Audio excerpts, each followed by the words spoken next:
तो सीएनबीसी आवाज पर बजट की सबसे बड़ी कवरेज जारी है और इस वक्त मेरे साथ जुड़ गए हैं मिस्टर राजन नरवानी जो कि सीएमडी हैं जेटलाइन ग्रुप ऑफ कंपनीज के। सर स्वागत है आपका सीएनबीसी आवाज पर, और खास तौर पर अगर हम बजट कवरेज की बात करें इसमें शामिल होने का भी। सर सबसे पहले अगर मैं सेक्टर स्पेसिफिक बात करूं, लेकिन उससे पहले आपका जो फर्स्ट हम लोग बोलते हैं रिएक्शन, वो क्या रहेगा बजट को लेकर? आई थिंक ये बार जो बजट हमने देखा है, I think it was a foundational building block for Viksit Bharat. कि डायरेक्शनली अभी ये बजट के ऊपर how we can grow to get to a state of a developed country, उसमें आई थिंक जो ग्रोथ अपॉर्चुनिटी है वो हमको 7.5-8% हर साल हमको ग्रो करना पड़ेगा। आई थिंक वो करने के लिए हमको मोस्ट इम्पॉर्टेंट चीज़ जो है ना, वो जो कोलैबोरेटिव वर्क जो होता है, government, private sector, skilling organise, everybody has to work together to get that. I think वो एक चीज़ काफ़ी क्लियरली आई, क्योंकि ट्रस्ट बेस्ड रेगुलेटरी फ्रेमवर्क की बात हुई है to improve ease of doing business.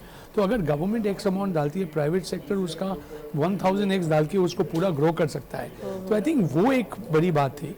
Second, I think युवा पे काफ़ी एम्फेसिस आया था, बिकॉज गिग वर्कर्स जो हो रहे हैं अभी आजकल, उनको सोशल सिक्योरिटी में ले आए हैं।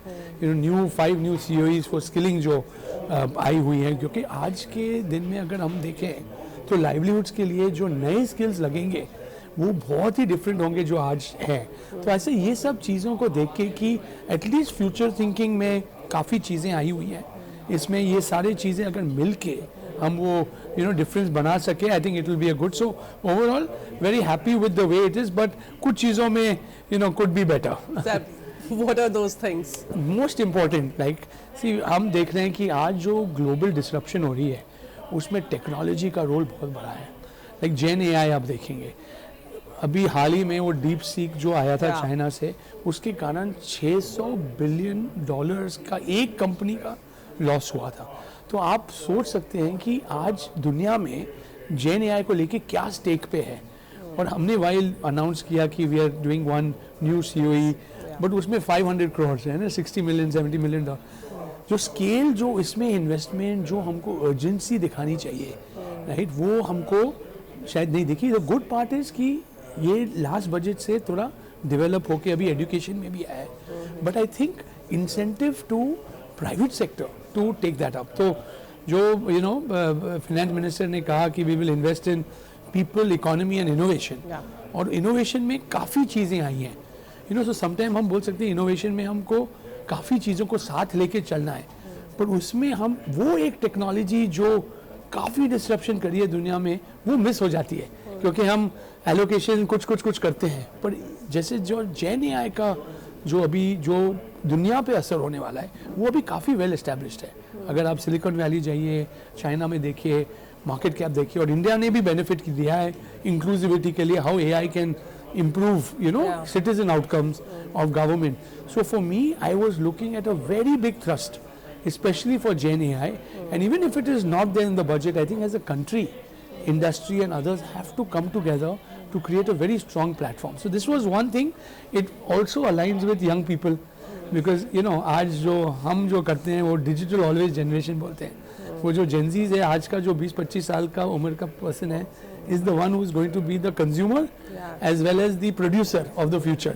तो entrepreneurship, इन चीज़ों को हम कैसे और बढ़ावा दे सकें, I think in new age, उसमें मुझे थोड़ी ज़्यादा दिक्कत थी, but it's still directionally in the right way. Overall जिस तरह से हमने देखा कि 10 बड़े जो एरियाज हैं उस पर फोकस रहा, और कई सारी बातें मैन्युफैक्चरिंग को बढ़ावा देने को लेकर कही गई, अलग अलग सेक्टर में किस तरह से ग्लोबल हब बनाया जाए मैन्युफैक्चरिंग के लिहाज से। तो आपको लगता है कि मैन्युफैक्चरिंग को बढ़ावा दिया जाएगा एक तरफ, और वहीं दूसरी तरफ कंजम्पशन बढ़ाने के लिए भी बहुत बड़े ऐलान इसमें किए गए हैं। तो जो कल थोड़ी डिसअपॉइंटमेंट प्राइवेट सेक्टर को हो रही थी GDP के नंबर से, वो इसमें ओवरकम हो पा रही है? हाँ जी, काफ़ी आई थिंक। एंड मुझे जो बहुत ही अच्छा लगा कि जो MSME सेक्टर है उस पर ज़्यादा फोकस किया है, बिकॉज अगर आप देखेंगे कल के वो जो रिपोर्ट में इट केम कि India is seeing a lot more of self employed people. तो ये जो सेल्फ एम्प्लॉयड लोग हैं, या जो MSME है, जो नए एंटरप्रेन्योर्स हैं, जो स्टार्टअप्स हैं, जो लोग एक आदमी आके 20-25 लोगों को एम्प्लॉय करता है, राइट, उनको बढ़ावा देने के लिए वो ग्रोथ ट्रेजेक्ट्री भी अभी दिखाई हुई है. तो it is startup to scale up.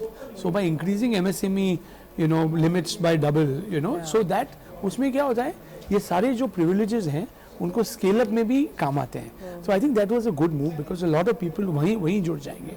And I think जो दूसरी बात आपने कही कि अल्टीमेटली कंजम्पशन जो चाहिए उससे ही बढ़ावा होता है. अभी हम काफ़ी डिजिटल बिजनेसेस, डिजिटल इकोनॉमी, अगर हमारी $1 ट्रिलियन डिजिटल इकोनॉमी होगी, वो जो एक्स्ट्रा जो अमाउंट जो लोगों के हाथ में होता है उससे वो कंजम्पशन बढ़ेगी.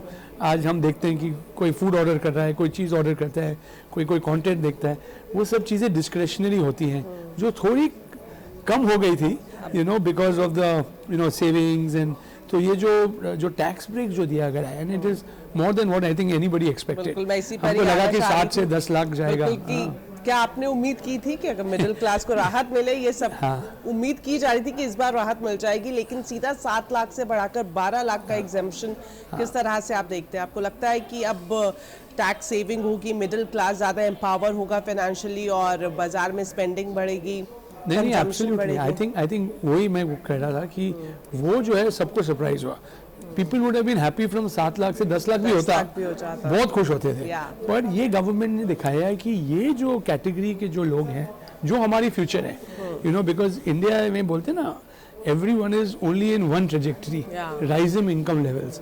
So ये middle class will become upper middle class, there will be a new tradition. So if they are able to consume more, I think सारी इंडस्ट्री को काफ़ी बेनिफिट होगा. आई थिंक प्राइवेट सेक्टर को capacity expansion में when consumption बढ़ती है, they will invest in more capex. So I think वो सब आ सकता है. और यही बात कल सीए ने भी अपने प्रेस कॉन्फ्रेंस में बोला कि कैपेक्स बढ़ाने की जिम्मेदारी प्राइवेट सेक्टर की है. नहीं, absolutely on the back of जो गवर्नमेंट है, पर प्राइवेट सेक्टर भी मेरिटोक्रेसी पे चार्ज करता है. जितना हमारे प्रोडक्ट्स बिकते हैं उतना हम कैपेसिटी बढ़ाएंगे, थोड़ा उसमें एक्सपैंड करेंगे.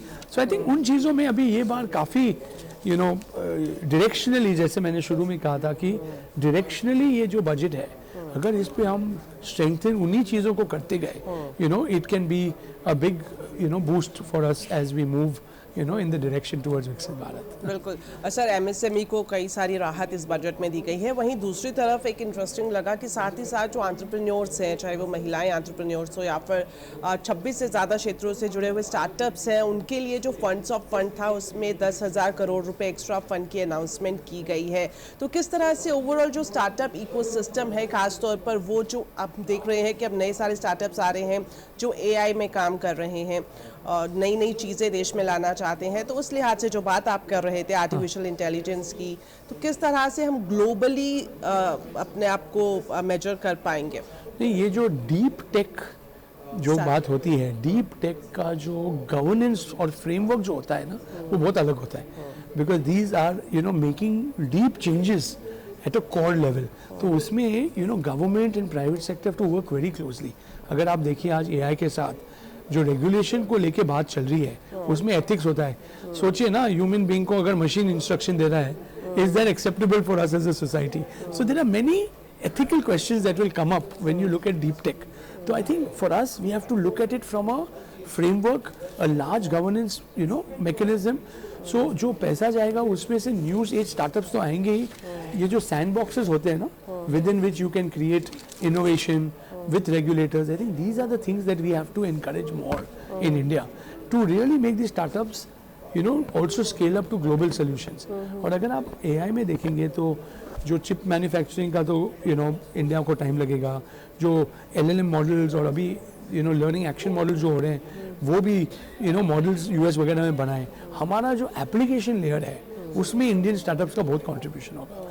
बिकॉज हमारे पास पॉपुलेशन है, AI के साथ काफ़ी चेंज, सिटीजन्स एम्पावरमेंट में काफ़ी काम आ सकता है. हेल्थ में, एजुकेशन में, एग्रीकल्चर, हर सेक्टर में it can be. And private sector and startups can play a very large role.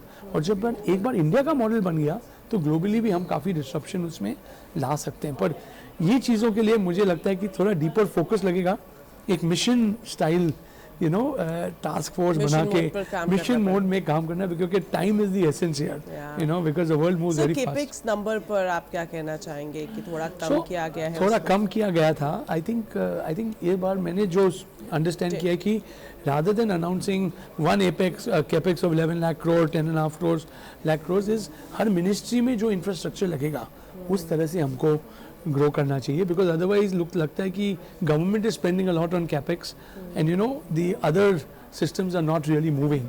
So I think जो नीड होती है हर सेक्टर की, उसमें अगर गवर्नमेंट ने एक्स डाला तो I think private sector has to multiply that effort and invest more. So I think जो कोलैबोरेटिव जो बात हुई थी ये बजट में, जो मैंने काफ़ी एम्फेसिस देखा स्टेट्स और सेंटर के साथ, प्राइवेट सेक्टर और पब्लिक सेक्टर के साथ, यू नो आई थिंक वो चीज़ों में अगर हम कोलैबोरेट करके कुछ आगे बढ़ें तो I think we can do a lot more, is my fundamental belief for India.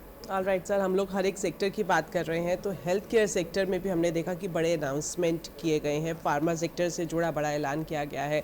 तो सबका साथ सबका विकास, उसमें हेल्थ केयर का एक काफ़ी क्रिटिकल रोल रहता है. तो किस तरह से आप देखते हैं कि खास तौर पर अगर मैं फार्मा की बात करूं, हालांकि आपके सेक्टर स्पेसिफिक क्वेश्चन नहीं है, लेकिन ओवरऑल एज एक इंडस्ट्री रिप्रेजेंटेटिव की जो बल्क मैन्युफैक्चरिंग है ड्रग्स की, उसे एग्जम्प्ट कर दिया गया, और इसके अलावा कई सारी जो दवाइयाँ हैं, 36 से ज़्यादा दवाइयाँ हैं, लाइफ सेविंग ड्रग्स या रेयर डिजीज़ से जुड़ी ड्रग्स हैं, उन्हें पूरा BCD से एग्जम्प्ट कर दिया गया. तो इस तरह के जो स्टेप्स हैं किस तरह से मेडिकल इंफ्रास्ट्रक्चर के लिए फ़ायदेमंद साबित हो सकते हैं? बहुत ही इंपॉर्टेंट है. What I really like, day care cancer centres district hospital में जा रहे हैं, बिकॉज अभी जो कैंसर की जो ट्रीटमेंट होती है वो मॉर्निंग में आके शाम को जा सकते हैं. तो वो कॉन्सेप्ट ही नहीं है बिसाइड्स द बड़े हॉस्पिटल्स में. तो वो जो लर्निंग है ग्लोबली, अभी वो डिस्ट्रिक्ट में जाके you know the sense of treatment for cancer, everything will improve a lot. और ये सारे जो लाइफ सेविंग ड्रग्स है, यू नो आप अगर देखेंगे अमेरिका में, इन अदर कंट्रीज़, जो हेल्थ केयर की हम बात करते हैं जहाँ बहुत ज़्यादा स्पेंड होता है, 70% of that spend is held in the last 1 year of a person's life. आप सोचिए, क्योंकि जब किसी को you want to keep them alive even for 1 day, कोई आदमी कुछ भी खर्चा करेगा to keep a person alive, right. So all the spend is going to save lives, increase lives. Longevity अभी बहुत बड़ी थीम हो गई है. तो जो दूसरी जो चीज़ मैं देखना चाहता हूँ in this budget in which we are also involve is on the wellness side, wellness tech. अभी जैसे सिंगापुर अभी बजट में ऐसे प्लान करे कि वो they will give health care benefit to keep people healthy.